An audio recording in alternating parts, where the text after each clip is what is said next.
ಒಂದು ಮಗುವನ್ನು, ಆ ಮಗು ನನ್ನನ್ನು ರಕ್ಷಣೆ ಮಾಡಿ ನಾನು ಈ ಕಾರಿನೊಳಗಿದ್ದೀನಿ ಅಂಥೇಳಿ ರಕ್ಷಣಾ ವಿಭಾಗಕ್ಕೆ ಫೋನ್ ಕರೆ ಮಾಡ್ತದೆ. ಅದನ್ನು ಇಮಿಡಿಯೇಟಾಗಿ ಟ್ಯಾಪ್ ಮಾಡಿದಂಥ ಇಸ್ರೇಲಿ ಪಡೆ ಆ ಮಗುವಿನ ಮೇಲೆ ದಾಳಿ ಮಾಡಲಿಕ್ಕೆ, ಮಗು ಎಲ್ಲಿದೆ ಅಂತ ಗೊತ್ತಿಲ್ಲ, ಆ ಕಾರನ್ನು ಅಷ್ಟೇ ಇಟ್ಕೊಂಡವರು 360 ಬುಲೆಟ್ಗಳನ್ನು ಖರ್ಚು ಮಾಡ್ತಾರೆ ಒಂದು ಮಗುವಿನ ಮೇಲಿನ ದಾಳಿಗೆ. ನನಗೆ ಹೇಳ್ತಾ ಇದ್ದರೆ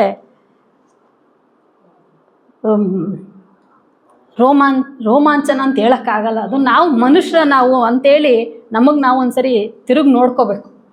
ಜಗತ್ತು ಈ ಯುದ್ಧದ ಕರಿನೆರಳಲ್ಲಿ ನರಳಾಡ್ತಾ ಇದೆ. ಇವತ್ತಿಗೆ ನಾವು ಮಾತಾಡ್ತಾ ಇದ್ದೀವಲ್ಲ, ಈ ದಿನಕ್ಕೆ ಜಾಗತಿಕವಾಗಿ ಹತ್ತತ್ರ 16 ಯುದ್ಧಗಳು ಒಳಗಡೆನೇ ನಡೀತಿದ್ದಾವೆ. 16 ಯುದ್ಧಗಳು. ನಮಗೆ ಗೊತ್ತಿರೋದು ಅಮೇರಿಕ ಯುಕ್ರೇನ್ ಇರಾನ್ ಯುದ್ಧ ಮಾತ್ರನೇ ಇವತ್ತು ಫೋಕಸ್ ಆಗ್ತಿರೋದು. ಪ್ಯಾಲೆಸ್ತೇನು ಇಸ್ರೇಲ್ ಯುದ್ಧ ಗೊತ್ತಿಲ್ಲ, ಈ ಹಿಂದೆ ಅದು ಮಸ್ಕಾಗಿ ಹೋಯಿತು. ಲೆಬಿನಾನ್ ಇಸ್ರೇಲ್ ಯುದ್ಧ ನಮಗೆ ಗೊತ್ತಿಲ್ಲ. ರಷ್ಯಾ ಉಕ್ರೇನ್ ಯುದ್ಧ, ಅದ್ರ ಜೊತೆಗೆ ಚೀನಾ ಟಿಬೆಟು, ಈ ಥರ ಬೇರೆ ಬೇರೆ ಸಣ್ಣ ಪುಟ್ಟ ದೇಶಗಳ ಮೇಲೆ ಈ ಅಮೇರಿಕಾದಂತಹ ಬಂಡವಾಳಶಾಹಿ ರಾಷ್ಟ್ರ ಹೇಗೆ ತನ್ನ ಯುದ್ಧದ ನೀತಿಯನ್ನು ಅನುಸರಿಸ್ತಾ ಇದೆ ಅನ್ನುವ ಎಷ್ಟೋ ವಿಷಯಗಳು ನಮ್ಮ ಭಾರತದ ಮುಖ್ಯವಾಹಿನಿಯ ಮಾಧ್ಯಮಗಳು ನಮ್ಮ ಮುಂದಕ್ಕೆ ತರದೇ ಇಲ್ಲ. ಅವರಿಗದು ಬೇಕಾಗಿಲ್ಲ. ಅವರು ತರುವ ಮುಖ್ಯವಾಹಿನಿಯ ಮಾಧ್ಯಮಗಳು ಪ್ರಕಟಿಸುವಂಥ ವಿಷಯಗಳೇ ಬೇರೆ. ಯಾವ ಜನರ ನೋವುಗಳನ್ನು ಜನರ ಮಧ್ಯೆ ತೊಗೊಂಡೋಗ್ಬೇಕಾಗಿತ್ತೋ ಈ ಮಾಧ್ಯಮಗಳು, ಆ ಕೆಲಸವನ್ನು ಈ ಮಾಧ್ಯಮಗಳು ಮಾಡ್ತಾ ಇಲ್ಲ. ಇಂತಹ ಯುದ್ಧಗಳೇನಿದಾವಲ್ಲ, ಈ ಯುದ್ಧಗಳನ್ನು ಹೇಗೆ ಬುದ್ಧನ ಮಾರ್ಗದಿಂದ ನಾವು ಪರಿಹರಿಸ್ಕೊಳ್ಳಿಕ್ಕೆ ಸಾಧ್ಯನಾ? ಅದಕ್ಕೆ ಬುದ್ಧಗುರು ಏನಾದರೂ ಮಾರ್ಗಗಳನ್ನು ಸೂಚಿಸಿದ್ದಾರಾ ಅಂತಂದರೆ ಖಂಡಿತವಾಗಿಯೂ ಹೌದು. ಅದನ್ನು ನಾವು 3 ಪ್ರಕರಣಗಳು ಅಥವಾ ಪ್ರಸಂಗಗಳಲ್ಲಿ ನಾವು ಅದನ್ನು ಗುರುತಿಸ್ಬೋದು. ಯುದ್ಧ ಅನ್ನೋದು ಯಾವತ್ತಿಗೂ ನ್ಯಾಯಸಮ್ಮತವಾದದ್ದಲ್ಲ. ಎಷ್ಟೋ ಸರಿ ನಾವು ನೋಡ್ತೀವಿ, ನಾವು ನ್ಯಾಯಕ್ಕೋಸ್ಕರ ಯುದ್ಧ ಮಾಡ್ತೀವಿ ಅಂತ. ನನಗೆ ಅದು ಕುಚೋದ್ಯ ಅನಿಸ್ತದೆ, ದ್ವಂದ್ವ ಅನಿಸ್ತದೆ, ವೈರುಧ್ಯ ಅನ್ನಿಸ್ತದೆ.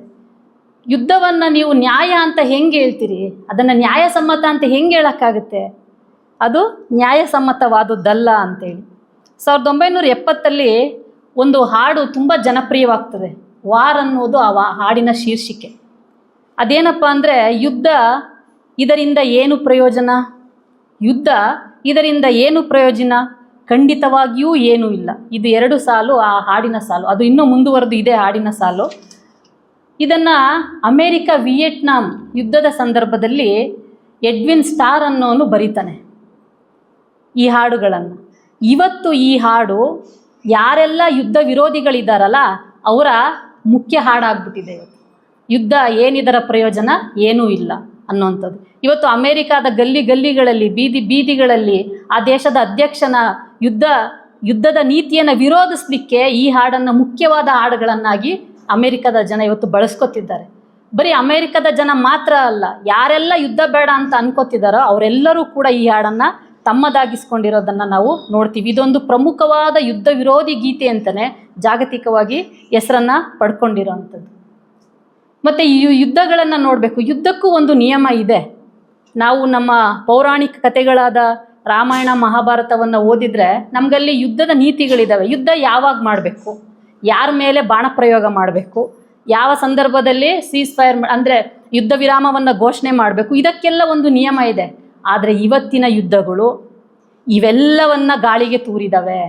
ನಾವು ನಾಗರಿಕರನ್ನಿಸ್ಕೊಂಡು ಆ ನಾಗರಿಕತೆ ಅನ್ನುವ ಪದಕ್ಕೆ ಅವಮಾನ ಮಾಡುವ ಮಟ್ಟಕ್ಕೆ ಯುದ್ಧಗಳನ್ನು ನಮ್ಮದಾಗಿಸ್ಕೊಬಿಟ್ಟಿದ್ದೀವಿ, ಅಪ್ಕೊಬಿಟ್ಟಿದ್ದೀವಿ, ಪ್ರೀತಿಸ್ತಾ ಇದ್ದೀವಿ, ಆಚರಿಸ್ತಾ ಇದ್ದೀವಿ. ಯುದ್ಧ ನಮ್ಮ ಕಲ್ಚರ್ ಅನ್ನಂಗೆ ಆಗೋಗಿದೆ. ಇವತ್ತು ಯುದ್ಧ ನಮ್ಮ ಸಂಸ್ಕೃತಿ ಅನ್ನೋ ಹಾಗೆ ಆಗೋಗಿದೆ ಜಾಗತಿಕವಾಗಿ.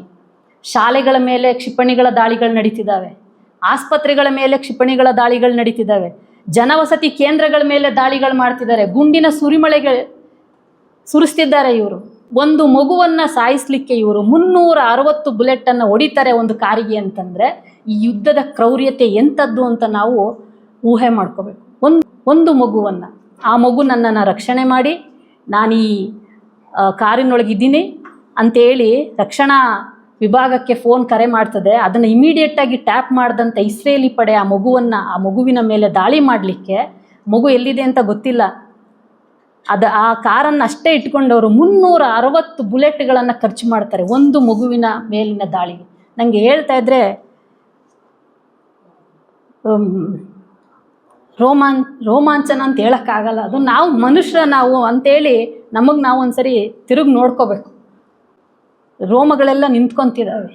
ಅಂದರೆ ನಮ್ಮ ಯುದ್ಧದ ಹಪಹಪಿತನ ಯಾವ ಮಟ್ಟಕ್ಕೆ ಹೋಗಿದೆ ಅಂತ ಹೇಳಿದರೆ ಅದನ್ನು ನಾವು ಯಾವ ಮಾತುಗಳಲ್ಲಿ ಹೇಳಲಿಕ್ಕೆ ಸಾಧ್ಯನೇ ಇಲ್ಲ, ಆ ಮಟ್ಟಕ್ಕೆ ಹೋಗಿದೆ. ಮೊನ್ನೆ ತಾನೇ ಇರಾಕ್ನ ಒಂದು ಶಾಲಾ ಕಟ್ಟಡದ ಮೇಲೆ ದಾಳಿ ಆಗ್ತದೆ. ಅಲ್ಲಿ ಹೆಣ್ಣು ಮಕ್ಕಳುಗಳನ್ನು 360 ಹೆಣ್ಣು ಮಕ್ಕಳು 260 ಹೆಣ್ಮಕ್ಳುಗಳು ಏಕಕಾಲಕ್ಕೆ ಸಾಯ್ತಾರೆ. ನೀವು ಒಂದು ಸಾರಿ ತಿರುಗಿ ನೋಡಿಬಿಟ್ರೆ ಜಾಗತಿಕ ಯುದ್ಧಗಳಲ್ಲಿ ಸಾವನ್ನಪ್ಪಿದವರ ಸಂಖ್ಯೆ ಒಂದೇ ಒಂದು ಅಂಕಿಅಂಶಗಳನ್ನ ಕೊಡೋಕ್ಕೆ ನಾನು ಇಷ್ಟಪಡ್ತೀನಿ. ಮೊದಲನೇ ಮಹಾಯುದ್ಧ ಅಂತ ನಾವು ಕರಿತೀವಲ್ಲ, 1914ರಿಂದ 18ವರೆಗೂ ನಡೀತು. ಈ ಮಹಾಯುದ್ಧದಲ್ಲಿ 15ರಿಂದ 22 ಮಿಲಿಯನ್ ಜನ ಪ್ರಾಣವನ್ನು ಕಳ್ಕೊತಾರೆ. 1 ಮಿಲಿಯನ್ಗೆ 10 ಲಕ್ಷ ಜನ. ನೀವು ಲೆಕ್ಕ ಹಾಕ್ಕೊಳ್ಳಿ, 15ರಿಂದ 22 ಮಿಲಿಯನ್ ಅಂತಂದರೆ ಎಷ್ಟು ಜನ ಪ್ರಾಣವನ್ನು ತಕ್ಕೊಂಡಿರ್ಬೋದು ಅಥವಾ ಅವರು ಪ್ರಾಣವನ್ನು ತೆಗ್ದಿರ್ಬೋದು, ಯುದ್ಧಕ್ಕಾಗಿ ಅವ್ರ ಪ್ರಾಣವನ್ನು ಕೊಟ್ಟರು ಅಂತ. ಈ 15ರಿಂದ 20 ಮಿಲಿಯನ್ ಜನರಲ್ಲಿ 6ರಿಂದ 13 ಜನ ಜನಸಾಮಾನ್ಯರು. ಅವರಿಗೆ ಈ ಯುದ್ಧ ಯಾಕೆ ನಡೀತಿದೆ ಅಂತ ಗೊತ್ತಿಲ್ಲ, ಯಾರು ಮಾಡ್ತಿದ್ದಾರೆ ಅಂತ ಗೊತ್ತಿಲ್ಲ, ನಮ್ಮ ಪಾತ್ರ ಏನು ಅಂತ ಗೊತ್ತಿಲ್ಲ, ನಾವು ಏನು ಮಾಡಬೇಕು ಅಂತ ಗೊತ್ತಿಲ್ಲ. ಅವ್ರ ಪಾಡ್ಗೆ ಅವರು ಜೀವನ ನಡೆಸ್ತಾ ಇದ್ರು. ಅವತ್ತಿನ ದಿನಕ್ಕೆ ಬೇಕಾದಂಥ ಕೂಲಿ ಕಂಬಳವನ್ನು ಮಾಡ್ತಿದ್ದಂಥ ಜನ, ಯಾವ ಸೈನಿಕರು ಸತ್ರಲ್ಲ ಅಷ್ಟೇ ಸಂಖ್ಯೆಯಲ್ಲಿ ಜನಸಾಮಾನ್ಯರು ಸತ್ತೋದು. ಸೈನಿಕರ ಸಂಖ್ಯೆ ಎಷ್ಟು ಗೊತ್ತಾ ಸತ್ತಿದ್ದು? 9ರಿಂದ 11 ಮಿಲಿಯನ್ ಸೈನಿಕರ ಸಂಖ್ಯೆ ಮೊದಲನೇ ಮಹಾಯುದ್ಧದಲ್ಲಿ ಸತ್ತರು. ಎರಡನೇ ಮಹಾಯುದ್ಧದಲ್ಲಿ 39ರಿಂದ 45ವರೆಗೂ ನಡೀತು ಎರಡನೇ ಮಹಾಯುದ್ಧ. ಇದರಲ್ಲಿ 70ರಿಂದ 85 ಮಿಲಿಯನ್ ಜನ ಸಾವನ್ನಪ್ತಾರೆ. ಈ ಅಂಕಿಅಂಶ 1940ರ ಜಗತ್ತಿನ ಸೆನ್ಸಸ್ ಪ್ರಕಾರ 3% ಜನರನ್ನು ನಾವು ಕೇವಲ ಒಂದು ಯುದ್ಧದಲ್ಲಿ ಕಳ್ಕೊಂಡ್ವಿ ಅಂತೇಳಿ. ಈ ಯುದ್ಧದಲ್ಲಿ 45ರಿಂದ 55 ಮಿಲಿಯನ್ ಜನ ಸಾವನ್ನಪ್ತಾರೆ, ಜನಸಾಮಾನ್ಯರು ಸಾವನ್ನಪ್ತಾರೆ. ಮಿಲಿಟರಿ ಅಥವಾ ಸೈನ್ಯಗಳು ಎಷ್ಟು ಸಾವನ್ನಪ್ತವೆ ಅಂದರೆ 20ರಿಂದ 25. ಅಂದರೆ ಯುದ್ಧದ ರಣರಂಗದಲ್ಲಿ ಹೋರಾಡಿ ಮಡಿದ ಸೈನಿಕರ ಸಂಖ್ಯೆಗಿಂತಲೂ ಕೂಡ ಜನಸಾಮಾನ್ಯರ ಸಂಖ್ಯೆ ಜಾಸ್ತಿ ಇತ್ತು. ಅಂದರೆ ಯುದ್ಧ ಯಾರನ್ನ ಟಾರ್ಗೆಟ್ ಮಾಡ್ತಿದೆ?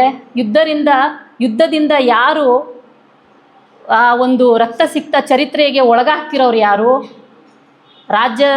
ದೇಶಗಳ ಅಧ್ಯಕ್ಷರಲ್ಲ, ರಣಭೂಮಿಯಲ್ಲಿ ಹೋರಾಡ್ತಿರೋಂಥ ಸೈನಿಕರಲ್ಲ, ಏನೂ ಗೊತ್ತಿಲ್ಲದಿರುವಂಥ ಮುಗ್ಧ ನಾಗರಿಕರು ಇವತ್ತು ಯುದ್ಧಕ್ಕೆ ಬಲಿಯಾಗ್ತಿದ್ದಾರೆ. ಇದು ಅವತ್ತಿನ ಕಾಲಕ್ಕೆ ಅಂದರೆ 1940ರ ಕಾಲಕ್ಕೆ ಯುವ ತಲೆಮಾರೇ ಇಲ್ಲ ಅನ್ನೋ ಮಟ್ಟಕ್ಕೆ ಜಗತ್ತಿಗೆ ಒಂದು ಆತಂಕ ಸೃಷ್ಟಿಯಾಗಿತ್ತು. ಇಷ್ಟೊಂದು ಜನ ಸತ್ತೋದ್ರೆ ಯುದ್ಧಗಳಲ್ಲಿ ಭಾಗವಹಿಸಿದ್ದವರೆಲ್ಲ ಯುವಕರು, ಮುದುಕರನ್ನ ಕರ್ಕೊಂಡೋಗಿ ಯುದ್ಧ ಮಾಡೋಕ್ಕಾಗಲ್ಲ.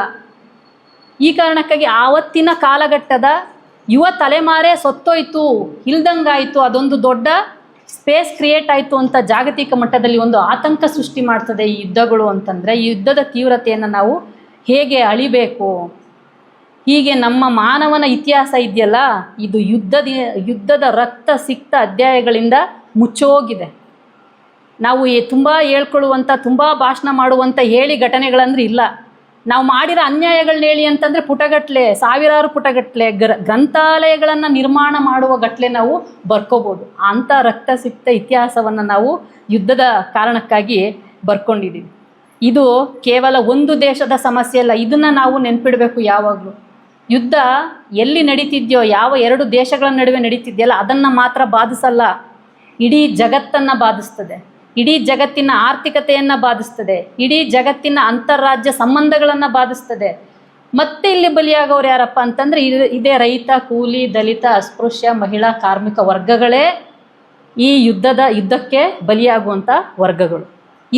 ಇದನ್ನು ನಾವು ಹೇಗೆ ಪರಿಗಣಿಸಬೇಕಂದ್ರೆ ಇಡೀ ಮಾನವನ ನೈತಿಕ ಪ್ರಶ್ನೆಯನ್ನಾಗಿ ಯುದ್ಧವನ್ನು ಪರಿಗಣಿಸಬೇಕು. ಇದೇ ಪ್ರಶ್ನೆಯನ್ನು ಗೌತಮ ಸಿದ್ಧಾರ್ಥ ತನ್ನ ಬಾಲ್ಯದಲ್ಲಿ ತನ್ನ ತಾಯಿಗೆ, ತನ್ನ ಸ್ನೇಹಿತನಿಗೆ ಕೇಳ್ತಾನೆ. ಇಲ್ಲಿ ಅದನ್ನು ನಾವು ಲಿಂಕ್ ಮಾಡ್ಕೋಬೋದು. ಇದೊಂದು ನೈತಿಕತೆಯ ಪ್ರಶ್ನೆ ಯುದ್ಧ ಅನ್ನುವಂಥದ್ದು.